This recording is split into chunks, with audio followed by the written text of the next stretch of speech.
All right, everybody.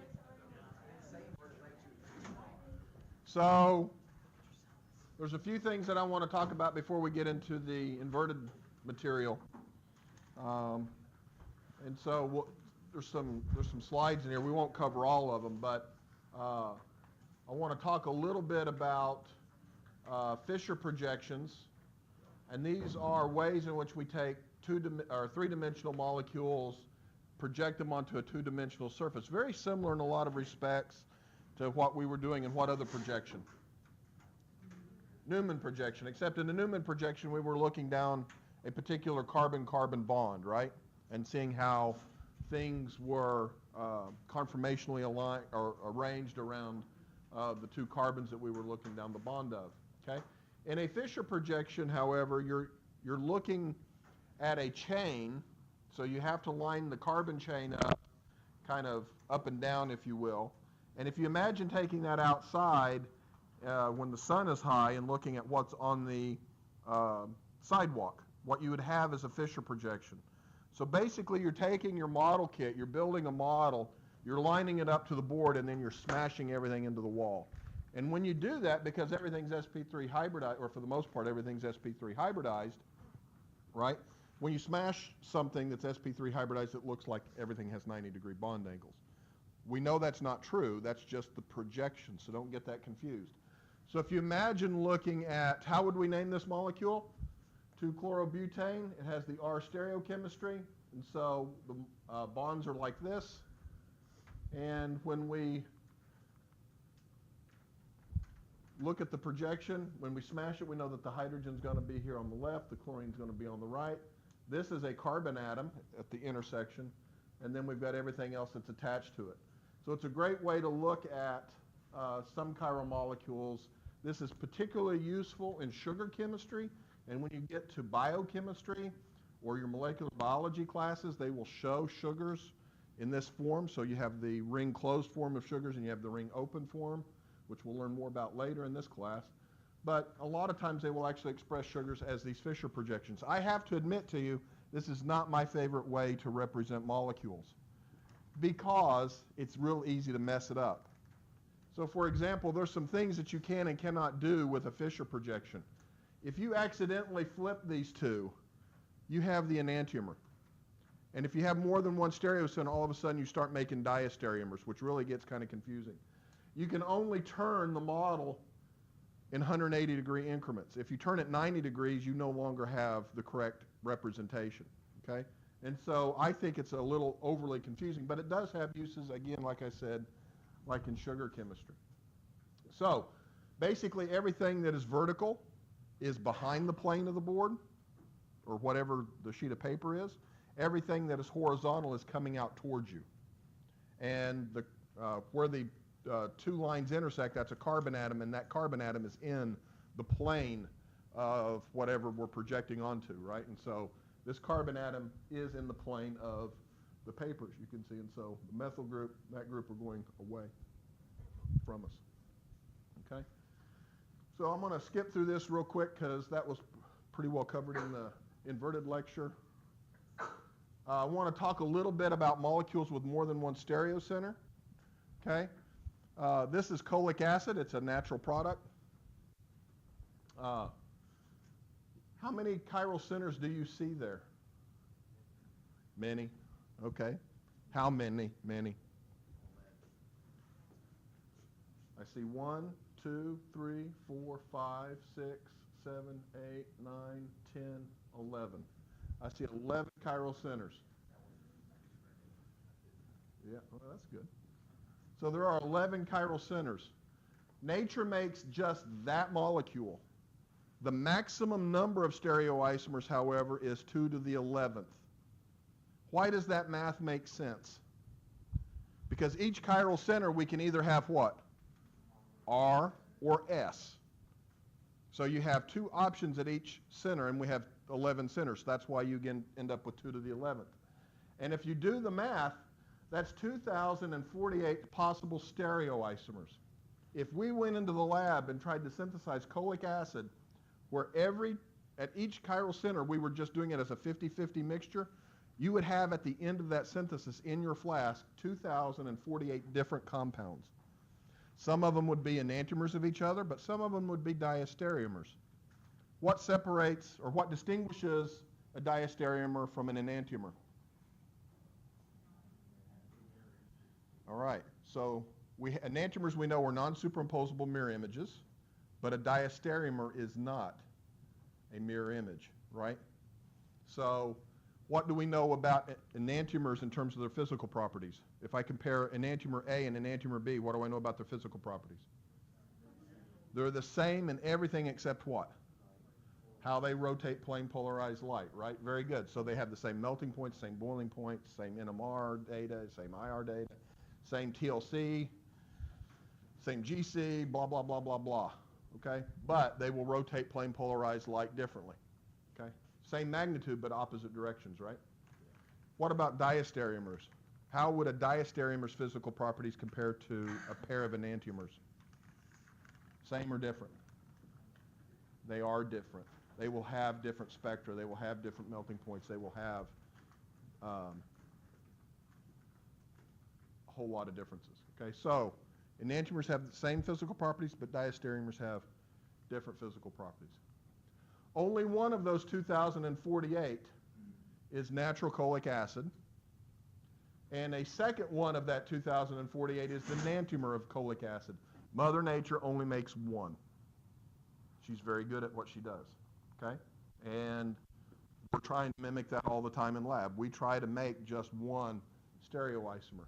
Because you can imagine, if this, let's just say that this molecule turned out to be a good drug for whatever reason, and you were tasked with making this drug on a kilogram scale to make medicine with, and you went to your boss and you said, I can make all 2,048 stereoisomers and we can just isolate the one that we want, you're going to get fired, right?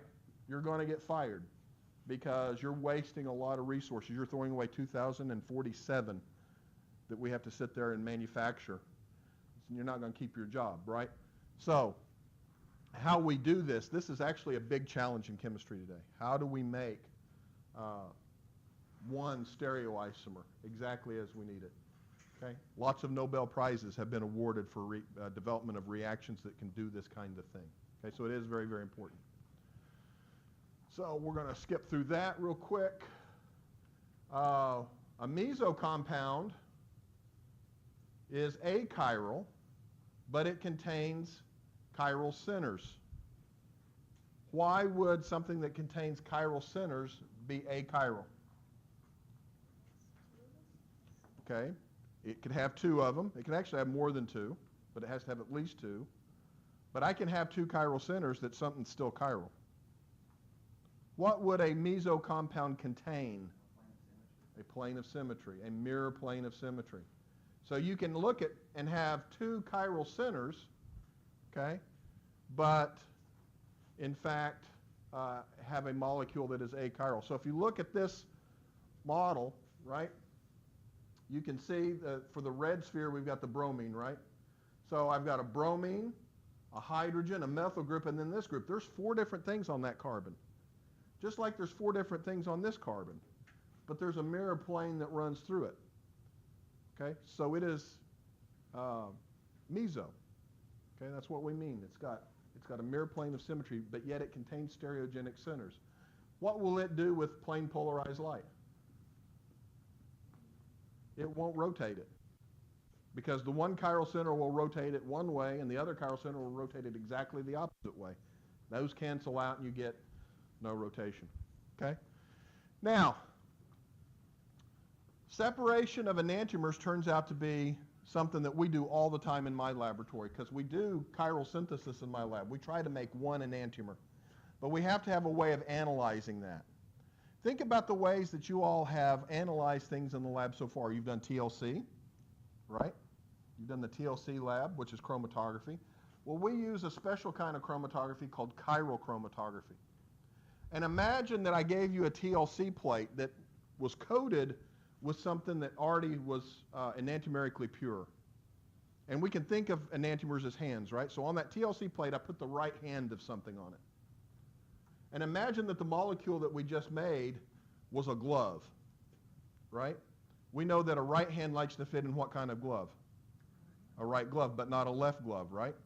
So if I put my mixture of compounds on that TLC slide and I develop it, the compound that can interact with that chiral molecule, right hand and right glove, is going to move slower up the TLC plate than the other hand of the molecule, because a left glove doesn't fit into a right hand, right? And so it'll stay in the solvent and it'll move further, and that would actually separate those enantiomers. So a way to think about this is, imagine that you're working for a glove manufacturer and they're making a 50-50 mixture of right-handed baseball gloves and left-handed baseball gloves. And your job is to sort them and put them in the right boxes to be shipped out. So we're going to ship out a box to the right-handed glove store, and we want to ship out a box to the left-handed glove store.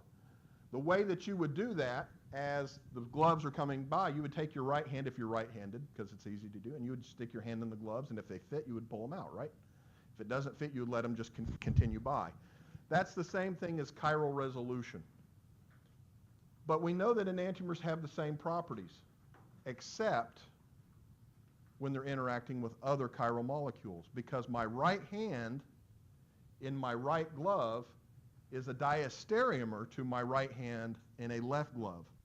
They do not have the same physical properties under those conditions, okay? So you can think of this as hands and gloves. It works really well, okay? So we'll go through that pretty quick. And one way that we can do this that's done quite frequently in the laboratory is to make chiral salts. So for example, let's say we had this carboxylic acid in racemic form. It's got one chiral center, which means we got 50-50 R and S, right? And let's suppose you want to separate those enantiomers because you want one of them to do something with.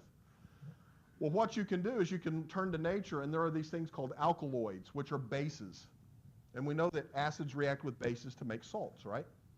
Well, it just so happens that alkaloids come from Mother Nature, and they're one enantiomer, okay? And let's just suppose that we take the negative enantiomer, the one that rotates plane polarized light in the negative direction, okay? If we take this alkaloid and mix it with this carboxylic acid, we're going to get an acid-base reaction, and we're going to form a pair of salts. We're going to form the salt where the positive enantiomer, the one that rotates plane polarized in the positive direction, interacts with the minus alkaloid, and you get a plus-minus salt. You can also imagine where the negative enantiomer of this reacts with the negative alkaloid, and you get a negative-negative salt. These are diastereomers to one another. Since they are diastereomers, do they have the same physical properties? No. And you can take this, you can put it in a crystallizing dish. You can grow crystals, and you will actually grow crystals of one, depending on which, I don't know what the physical properties of these are at this point. Let's suppose that the positive-negative one actually crystallizes and this one stays in solution. You filter off the crystals, and you've been able to separate then that molecule. And then you can simply neutralize, or excuse me, reacidify, and you can actually get your organic acid back. So these are ways in which we call this chiral resolution. We can actually take a pair of enantiomers and resolve them. In my laboratory, we use a method called chiral chromatography. And so we make molecules that look like this all the time.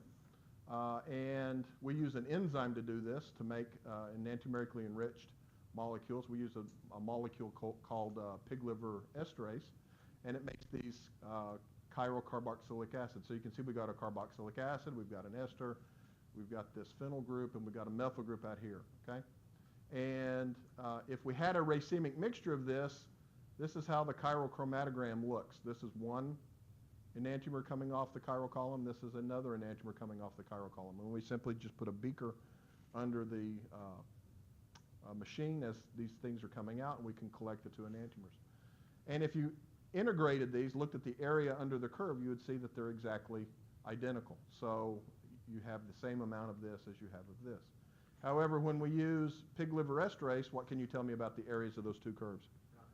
They're not equal. And in fact, pig liver esterase prefers to make one enantiomer over the other. And we took the areas of these and we figured out that it's 63% EE. Okay? Not good enough to go to market with. We need something that's 99.5% EE or better. Okay? But nonetheless, we were able to resolve the enantiomers and analyze what our enantiomeric composition was based on this. Okay? And so I'm going to skip that for right now. go ahead and give you out your inverted material. Go ahead and get with your partners.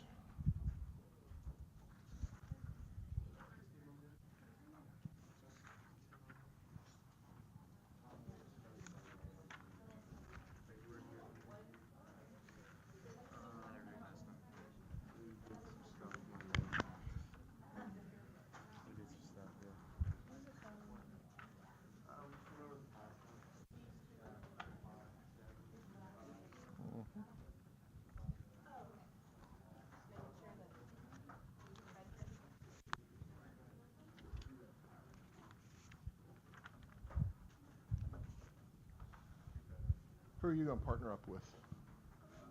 Matt? Okay.